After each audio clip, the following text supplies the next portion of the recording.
Bismillahirrahmanirrahim. Assalamualaikum warahmatullahi wabarakatuh. Kami dari kelompok 6 yang beranggotakan Anindi Febrilia, Muhammad Erza Ardana, Sri Nur Azizah, Alia Rahma Adriani, Shirley Aelda Anuzar, Silvi Kurniasi, dan Rosa Afriliani akan mempresentasikan tentang analisis resep kanker serviks.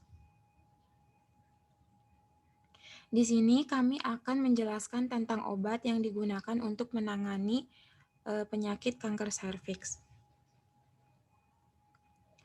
Terdapat dua poin penting yang akan dijelaskan dalam presentasi kali ini, yaitu kanker serviks dan analisis resep untuk penyakit kanker serviks. Kanker serviks merupakan tumor ganas ginekologi yang timbul di batas antara epitel yang melapisi eksoserviks dan endoserviks kanalis yang disebut squamous-columnar junction. Kanker serviks ini juga merupakan penyakit kanker yang menimbulkan kematian terbanyak pada perempuan. Penyebab utama kanker serviks ini yaitu Human papillomavirus atau sering disebut HPV dengan presentasi yang tinggi yaitu sekitar 99,7%. Selanjutnya akan dijelaskan oleh teman saya. Untuk gejala umum dari kanker serviks itu yaitu terjadinya pendarahan pada vagina setelah melakukan aktivitas seksual ataupun pada masa menstruasi. Adapun gejala lainnya yaitu yang pertama, hilangnya nafsu makan dan berat badan, nyeri tulang panggul dan tulang belakang, nyeri pada anggota gerak seperti kaki, dapat terjadinya patah tulang panggul, terjadi pembengkakan pada daerah kaki, dan keluarnya feses menyertai urin melalui vagina. Selanjutnya akan dijelaskan oleh teman saya. Berikut merupakan resep obat yang digunakan untuk pengobatan kanker serviks, di mana isi obatnya terdiri dari paclitaxel, carboplatin, dan Erbitux. Analisis resep yang pertama yaitu paclitaxel. Paclitaxel digunakan sebagai anti kanker atau sitostatika dengan mekanisme kerja mencegah polimerase dan menghambat sintesis DNA, RNA, serta protein dari sel kanker. Paclitaxel merupakan obat yang termasuk ke dalam golongan obat keras, sehingga pada setiap pembeliannya itu harus menggunakan resep dokter. Alasan penggunaan paclitaxel ini adalah obat tersebut digunakan sebagai terapi lini utama pada kanker serviks dengan dosis 175 mg secara intravena melalui infus yang habis dalam 3 jam dan diberikan 1 kali setiap 3 minggu. Selanjutnya akan dilanjutkan oleh teman saya. Selanjutnya ada carboplatin. Carboplatin ini digunakan sebagai anti kanker atau sitostatika dengan mekanisme kerja mengubah sel DNA sehingga akan mencegah sel kanker berkembang.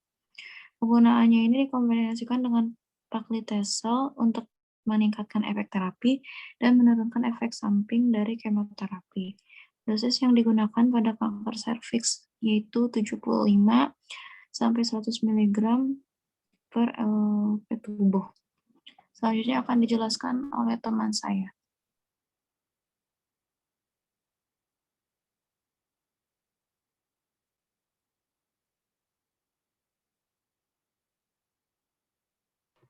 Selanjutnya, Erbitux. Erbitux ini merupakan sitostatika atau obat anti kanker yang mengandung cetuximab sebagai zat aktif. Cetuximab ini merupakan antibodi monoklonal. Erbitux ini digunakan pada pengobatan, umumnya digunakan pada pengobatan kanker usus besar. Mekanisme kerja dari Erbitux ini adalah dengan menghambat pertumbuhan dari sel kanker dengan berikatan pada protein EGFR atau epidermal growth factor receptor, serta merangsang sel untuk melakukan apoptosis atau melakukan bunuh diri. Obat Erbitux ini yang di dalamnya terdapat cetuximab sebagai zat aktif ini diberikan melalui injeksi ke dalam pembuluh darah melalui infus dengan dosis 400 mg per luas permukaan tubuh selama 120 menit, kemudian dilanjutkan dengan 250 mg per luas permukaan tubuh per minggu sampai dengan dicapainya target terapi. Interaksi obat dari Erbitux ini adalah dengan agen kemoterapi berbasis platinum dan 5-fluorourasil. Namun pada resep kali ini, Erbitux ini jika dikombinasikan bersama paclitaxel dapat meningkatkan efek terapi dan juga menurunkan efek samping yang dihasilkan dari kemoterapi dengan menggunakan Erbitux ini. Selanjutnya akan dijelaskan oleh rekan saya.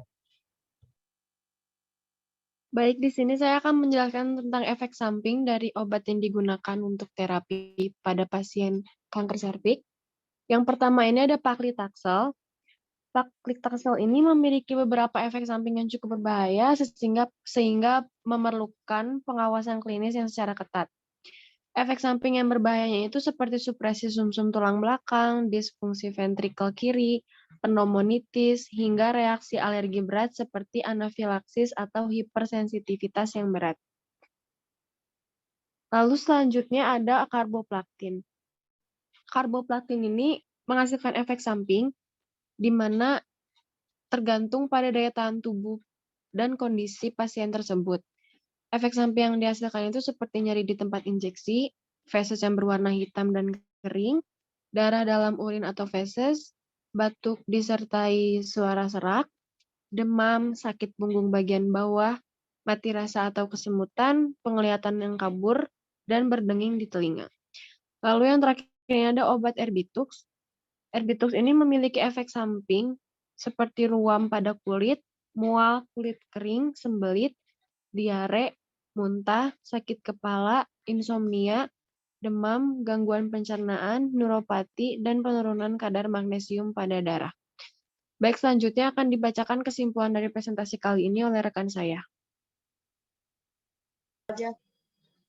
Nah, kesimpulan yang dapat kami sampaikan yaitu di mana kombinasi obat paclitaxel dan karboptalin digunakan karena mekanisme kerja dari kedua obat tersebut yang saling mendukung.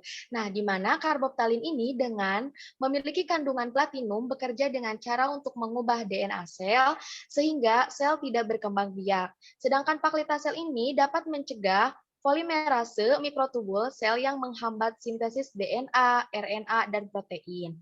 Nah, selain itu juga kedua obat ini tidak dapat memberikan interaksi yang merugikan bagi pasien. Nah, selain itu ada Erbitux. Erbitux ini digunakan karena dapat memblok dan mengikat reseptor EGF sehingga tidak ada sinyal yang masuk ke sel kanker dan sel kanker ini tidak dapat menjalankan fungsinya dengan baik. Mungkin sekian yang dapat kami sampaikan. Mohon maaf apabila ada kesalahan dan kekurangan. Wabillahi taufiq wal hidayah. Wassalamualaikum warahmatullahi taala wabarakatuh.